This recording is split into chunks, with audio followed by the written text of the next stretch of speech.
A lot of fans are asking me about John Fury, saying, is it staged? Is this real? I'll be totally straight with you. This is real. As far as I'm concerned, when somebody starts running the mouth and threatening me, I take it very seriously. This is not staged. This is not a pantomime, as much as it could look like one if I end up in the ring with it. He's fucking useless. I'm not being funny, listen, I'm talking about professional boxing level. At the level he's at, he's done all right. He's got decent balance, throws a decent backhand from the southpaw stance. But let's be honest, this would be a mismatch. Even at 48 years old, retired 11 years, it's a mismatch. But is there any money in it? Is there any cash in it? I don't know. Maybe. What's going through your mind? Why do you think he's done this bet? Can't believe how lucky we are, and thanks Saudi again for having us here. It's just getting better and better here in Saudi Arabia. I want to come back. I want to do business here and nowhere else in the world. Here's where it's at. They're great people. They treat people with ultimate respect no matter who they are, and I find... Let me go, let go. He doesn't even try and stay in there. He just taps out instantly like a little bitch. Gets choked out. So he's talking about choking me out. I'm choking myself here now, getting excited. Well, I've watched the guy get choked out, and he's talking about, it's not good. He needs to have a reality check and realise who he's talking to. And he's calling me on in a boxing match in a professional capacity. Different world, different sport. Listen, there's level. Carl Mickle just dropped the bombshell everyone's been waiting for. September 26, 2026. Him versus John Fury. And this isn't some publicity stunt or charity exhibition where they pull punches and hug it out afterward. This is a legitimate professional fight with everything on the line. Kessler made the announcement with a kind of cold, calculated confidence that sends chills down your spine. He's not just talking anymore. He's not playing games on social media or throwing shade in interviews. The Cobra has officially declared war on the most unpredictable, dangerous man in boxing's orbit. And here's what's wild about this whole situation. Andre could have stayed retired, could have kept his legacy intact, could have avoided the circus that comes with anything involving the Fury family. But he chose violence. He chose to step back into the ring against a man who's been calling him out for years, a man who's built his entire reputation on being absolutely unhinged. This fight represents everything that's both beautiful and terrifying about combat sports. Two men with massive egos, decades of bad blood between them, and absolutely nothing left to prove except who's the tougher man when the cameras stop rolling and the real violence begins. To the stage where the broadcasters are quite interested, and he's making demands now, unreasonable demands about trying to get Tommy Fury on to fight before him and me. He's basically put a blockade in there with his son Tommy, which is ridiculous because, let's be honest, no one gives a shit about Tommy fighting. Who cares? We watched him against Fake Paul. Watch that fight, and Tommy's done nothing since. He pulled out against Darren Till and done fuck all since, so no one's bothered. Big John Fury running his mouth, big gobshite, making a load of noise, making a nuisance. But here's where Froch starts dismantling John Fury's entire persona piece by piece. He's making it brutally clear that all the screaming, all the threats, all the social media tough guy nonsense means absolutely nothing when you're locked in a ring with someone who's actually been there and done that at the highest level. Froch isn't impressed by Fury's intimidation tactics because he's faced legitimate killers in their prime. He's been in there with Mickle Froch, Andre Ward, George Groves when Groves was hungry and dangerous. These weren't washed-up celebrities or social media personalities looking for a payday. These were elite professional fighters who could end your career and your consciousness in the same punch. And every single time, FF found a way to break them down mentally before he destroyed them physically. Now he's looking at John Fury like he's just another bully who's never been punched in the mouth by someone who actually knows what they're doing. The psychological warfare has already begun, and Fury doesn't even realize he's losing. I'm not going to big myself up too much. So he's never stepped into the ring, which is what I'm trying to get at, with a real professional boxer, ever. And recently he's been running his mouth saying, if you got me in a ring, a boxing ring, UFC ring, the only ring I'd be getting is a boxing ring. He said he'd choke me out. So maybe when he sees me, he's talking about choking me out.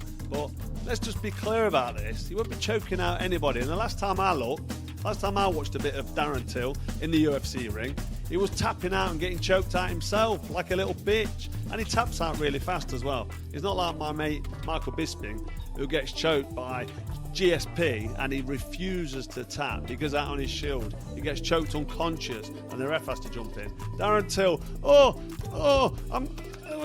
let me go, let go. He doesn't even try and stay in there. He just taps out instantly like a little bitch. He gets choked out. So he's talking about choking me out. I'm choking myself here now, getting excited. But, you know, I've watched the guy get choked out. He's talking about, you know, it's not good. He needs to have a reality check and realise who he's talking to. And he's calling me on in a boxing match in a professional capacity. Different world, different sport. Listen, there's levels to the game, mate. Have a look over the shoulder. It's not your level. It's not your level. It's not your game. Stay out of my zone.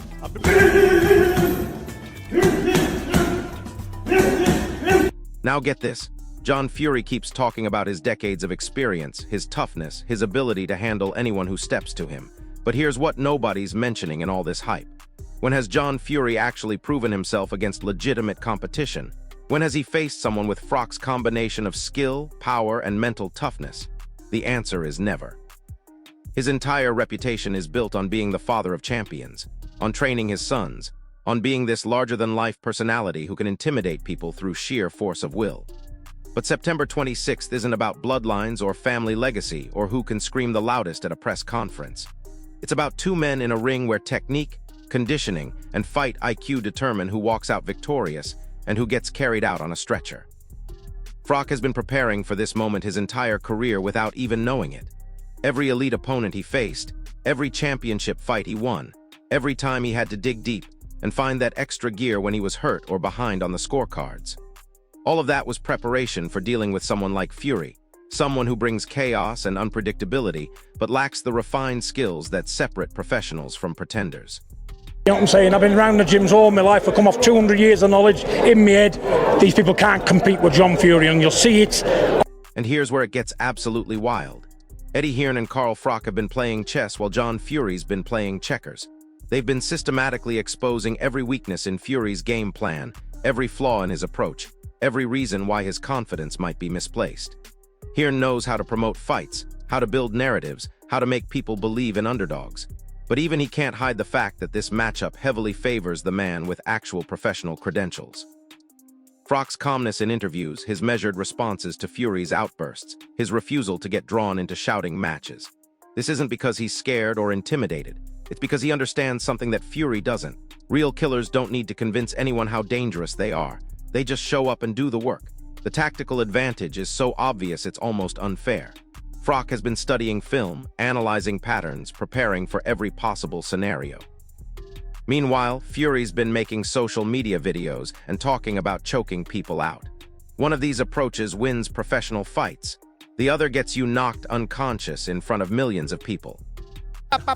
Yeah, you cracked up laughing. What was all that about? What was so funny about that? Why didn't you stay? Why didn't you say there? Why didn't you step in and say, "Hang on a minute"? Froch, in a boxing match. I even told him I think he'd knock you out, like personally. What, as in, to try and build it? I'd love the fight though, wouldn't it? I mean, like you got Tony Bellew over there. He's going, do you know what? I could beat that Bridgerweight. Like I watch you on the bag sometimes, right? You, in my opinion, tell you coming back. He said, like I just feel like a fight comes up. You know what it's like. You've looked. Listen to this part. Carl Froch just delivered one of the most devastating critiques of modern combat sports you'll ever hear. He's calling out fighters who chase crossover fame instead of building legitimate legacies. He's talking about respect for the sport, integrity, giving fans the authentic violence they deserve, instead of manufactured drama designed to sell pay-per-views to casual viewers who don't understand what real fighting looks like. This is personal for Froch because he represents the old-school mentality where your reputation was built on who you beat, not how many followers you had or how many viral moments you created. John Fury represents everything that's wrong with the current landscape. The theatrics, the money-driven motivations, the belief that personality can overcome preparation. September 26th becomes more than just a fight. It becomes a statement about what combat sports should be. Froch isn't just trying to beat John Fury. He's trying to prove that professionalism and dedication to craft still matter more than social media presence and manufactured controversy. And honestly, the sport needs this reminder. It's going to be a waste if you keep fighting these crossover fights. All right, you're taking the money, that's great. But when your career's over and you've finished, you want your legacy to be intact. You want that respect and you're killing off the fans. The fans are turning against you. You can see it with the comments on all your videos and the stuff you said. You can see that they're turning against you, and it's sad to see. I don't mind you giving me stick. You're having a bit of a go back, you're defending yourself, you're on your back foot, and deep down I think you know you're hurting the sport, and I think you know that actually what you're doing is bad for the game. You're taking the money instead of being full of pride for the sport. But wait, it gets even more brutal. Joe Egan just dropped a truth bomb that should terrify anyone in John Fury's camp. He's calling Fury exactly what he is, a loud-mouthed bully with zero proven credentials against legitimate opposition. Meanwhile, Carl Froch is a Hall of Famer who's taken apart some of the most dangerous men who ever lived. Think about what that means for a second. Froch didn't just win fights, he broke people. He found ways to exploit weaknesses that other fighters couldn't see. He turned technical boxing matches into psychological warfare sessions where his opponents started doubting themselves in real time. George Groves was undefeated and supremely confident before Froch got done with him. Mikkel Kessler was considered one of the best super middleweights in the world until Froch proved otherwise. These weren't lucky wins or controversial decisions. These were systematic destructions of elite-level competition. Now imagine what happens when those skills get turned loose on someone whose biggest accomplishment is being related to actual fighters. Fury's intimidation tactics and brute strength might work on regular people, but they become liabilities against someone who's seen every trick, survived every storm, and knows exactly how to turn aggression into opportunity. I watched Carl Froch getting knocked down by George Groves. He was gone. Carl Froch has an incredible... Here's the kicker that nobody saw coming. Liam Goff just exposed footage of John Fury completely losing his mind, storming at Carl Froch like some kind of caged animal who just got poked with a stick. Screaming, acting untouchable, putting on this whole performance designed to make people think he's too crazy to be controlled. But here's what Fury doesn't understand about fighting someone like Froch. The Cobra has faced legitimate psychopaths in the ring. He's been in there with guys who wanted to take his head off, who had the skills to do it, who were younger and hungrier and more desperate than Fury could ever be. And every single time, Froch found a way to impose his will through superior technique and mental toughness. The historical evidence is damning. Fury got beaten by Henry Akinwand, a fighter known more for his defensive skills than his knockout power. If someone like Akinwand could figure out how to neutralize Fury's aggression, imagine what a master tactician like Froch can do. Every reckless charge becomes an opportunity for a counter. Every wild swing creates an opening for precision shots. Every moment of chaos gets turned into controlled violence that favors the more skilled fighter. Fury's theatrical energy isn't intimidating. It's a roadmap to victory. Win the fights that he's had with the great champions, and he's come out of the sport intact. For John Fury to be calling out Carl Froch. Johnny Nelson just went nuclear on John Fury, and honestly, it needed to be said. He's pointing out that all the chaos and hype in the world can't save you when you're locked in a ring with someone who's been perfected the art of controlled violence for decades. Fury's posturing might excite casual fans who don't understand what they're watching, but Carl Froch sees right through it.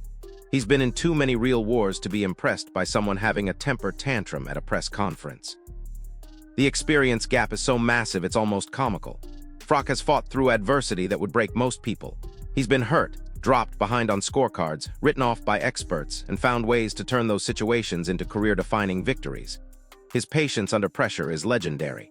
His ability to wait for the perfect moment to unleash calculated devastation has ended careers and dreams.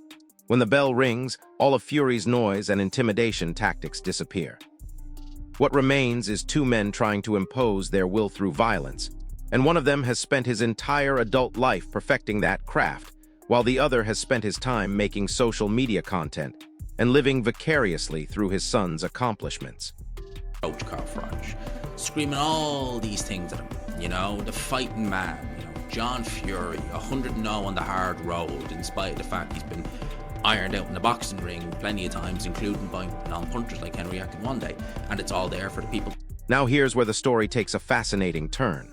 Adam Smith reveals that this entire fight came about because Carl Froch refused to back down from the Fury family's attempts to bully him into silence. Instead of apologizing or avoiding confrontation, Froch doubled down and kept pushing buttons until John Fury's ego couldn't take it anymore. This isn't a casual exhibition or charity event designed to make everyone feel good. This is a high-stakes encounter between two men who genuinely cannot stand each other.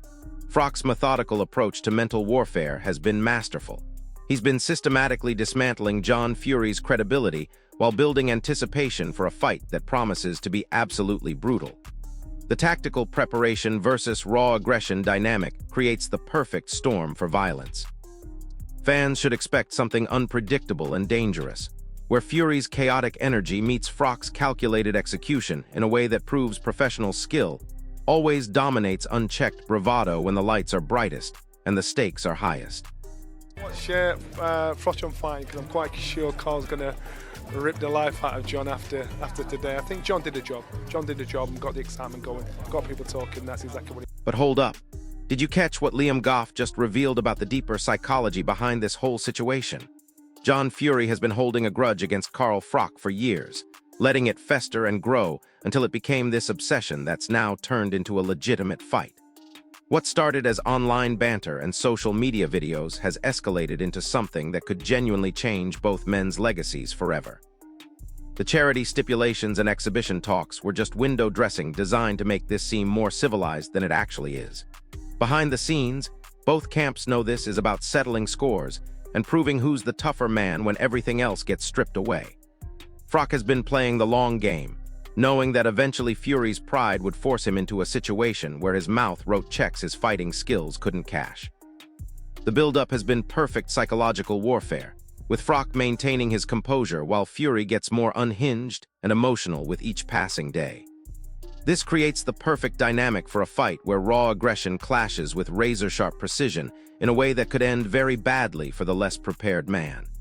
A go at the Furies, probably over his time on his channel, maybe, I'm guessing, and John didn't like that and wants to have a fight with him, something like that. It was something like that. I don't think he was still necessarily turning down. Get this? The footage of John Fury lunging at Carl Froch like a complete maniac tells you everything you need to know about how this fight is going to play out. Fury's unpredictable aggression might make for great television and viral moments, but inside a boxing ring, that kind of reckless energy becomes a massive liability against someone who knows how to exploit it. Froch has spent decades learning how to anticipate, dodge, and punish exactly that type of wild approach. He's faced opponents who were younger, stronger, faster, and more desperate than John Fury, and found ways to break them down systematically. The experience gap is so massive that Fury's theatrics start looking less like intimidation and more like desperation. Every time Fury tries to shock or scare people with his behavior, he's actually revealing weaknesses that a master tactician like Froch can exploit. The calculated timing and lethal counters that made Froch a world champion don't disappear just because your opponent is loud and unpredictable. If anything, they become more effective against someone who relies on emotion instead of strategy. In the world, he's not going to get in the ring and start throwing punches ever. So he needs to go on, John Fury, piss off. Don't think I could have put it any better myself. John Fury, once again, putting blocks in between him, a potential Carl Froch fight, and a potential Joe Egan fight, so he doesn't have to back up all these outrageous claims of any man, any place, any time. There's no... A Pain game just exposed the most ridiculous aspect of John Fury's entire persona, and honestly, it needed to be said. Fury's absurd bravado and constant need to show off and flex in the most over-the-top ways possible isn't intimidation. It's performance art designed for people who don't understand what real toughness looks like. Carl Froch thrives on confronting exactly this type of manufactured tough guy persona. He's made a career out of exposing the difference between people who talk about violence and people who are actually capable of implementing it at the highest level. In a professional boxing ring, raw ego and theatrical displays become distractions from the fundamental skills that determine who wins and who loses. Every time Fury tries to shock people or create viral moments, he's revealing that he doesn't understand what he's gotten himself into. Strategy, accuracy, and power honed over decades of elite-level competition will always dominate big talk and foolish displays. Froch has been waiting his entire career for an opponent who would give him this many openings to exploit. Talking of fights, I mean, John Fury looked like he was trying to fight Carl Froch. Obviously, Carl has said a few things about John Fury over the last few months, and John Fury, being John Fury, went straight for him. I'm not quite sure what he was going to do if he got to him, but I guess that was the entertainment from the press conference. Now listen to this part carefully. Carl Froch's punching power is being seriously underestimated by people who focus too much on his technical skills and boxing IQ. Yes, he's a master tactician who can outthink opponents and set up combinations that other fighters can't see. But he also hits like a freight train when he connects cleanly, and against someone like John Fury, that power becomes a game-ending weapon. People remember the footwork and the ring intelligence, but they forget about the devastating knockouts and the way Froch could turn fights around with single punches when the moment was right. Fury might try to rely on size, intimidation, or brute aggression, but none of that matters when you're dealing with someone who combines perfect timing, precision accuracy, and knockout strength in ways that punish every single mistake. The controlled devastation that made Froch a world champion doesn't care about your reputation or your social media following.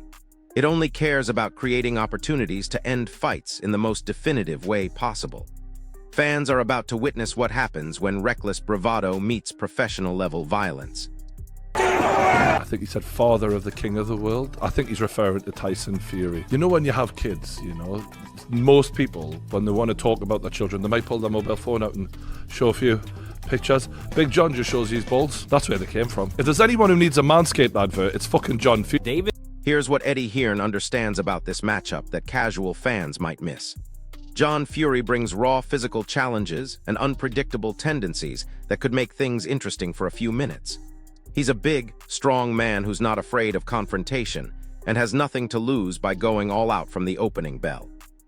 But even in that chaos, even with all the variables that come with fighting someone who doesn't follow conventional patterns, Carl Froch's experience and timing make him the overwhelming favorite. The contrast between reckless aggression and polished, devastating technique creates the perfect scenario for Froch to showcase everything that made him special during his championship years. This is exactly the kind of fight where Froch thrives, where opponents think size and noise are enough to overcome skill and preparation, but discover too late that professional boxing is more complicated than they realized. The Cobra's ability to absorb pressure, read patterns in real time, and strike with lethal precision turns every moment of Fury's bravado into potential vulnerability that can be exploited for maximum damage. That he's not good at. He hits harder than people expect. I think a lot of people, obviously, they pick up on his boxing and how good of a boxer he is, but he hits harder than people expect. But here's where the psychological aspect becomes absolutely crucial. John Fury's passion for his sons and his family legacy is unmatched in the sport, but that same emotional intensity can cloud judgment and create openings that a calculated fighter like Froch knows how to exploit. Face to face, you can see the fire burning in Fury's eyes. He's not afraid to take on anyone, regardless of their credentials or reputation. That fearlessness is admirable, but it also makes him predictable in ways that benefit his opponent. Carl Froch has built his entire career on thriving under pressure and turning raw aggression into strategic opportunities.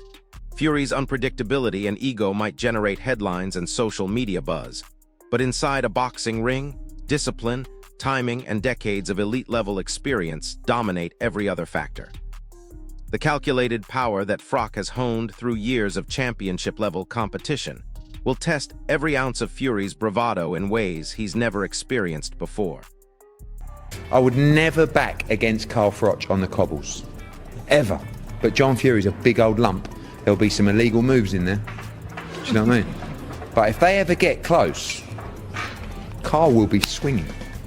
Do you know what I mean? So there you have it. September 26th, 2026 represents more than just a fight between two men with bad blood. It's a clash between old-school professionalism and modern social media theatrics. It's skill versus chaos, precision versus unbridled aggression, calculated violence versus emotional outbursts. Carl Froch's legacy as one of Britain's greatest fighters hangs in the balance as he prepares to prove that authentic toughness and technical mastery still matter more than viral moments and manufactured controversy. This fight will either cement his status as someone who could dominate any era, or it will show that the game has passed him by and the new generation of attention-seeking personalities represents the future of combat sports. And honestly, based on everything we've seen from both men during this build-up, I think we're about to witness a masterclass in how experience and preparation overcome size and intimidation when the stakes are highest. So here's my question for you, drop it in the comments. Do you think John Fury's unpredictability gives him a real chance? Or is this going to be a systematic destruction by one of the most underrated punchers in boxing history? If this breakdown helped you understand what's really at stake on September 26th, smash that like button, subscribe to the channel, and hit the notification bell because this fight is going to generate content for months. I'll see you in the next one. I watched Carl Froch getting knocked down by George Groves. He was gone. Carl Froch has an incredible win, the fights that he's had with the great champions, and he's come out of the sport intact. For John Fury to be calling out Carl Froch on his opinion, because Carl Froch is entitled to give his opinion in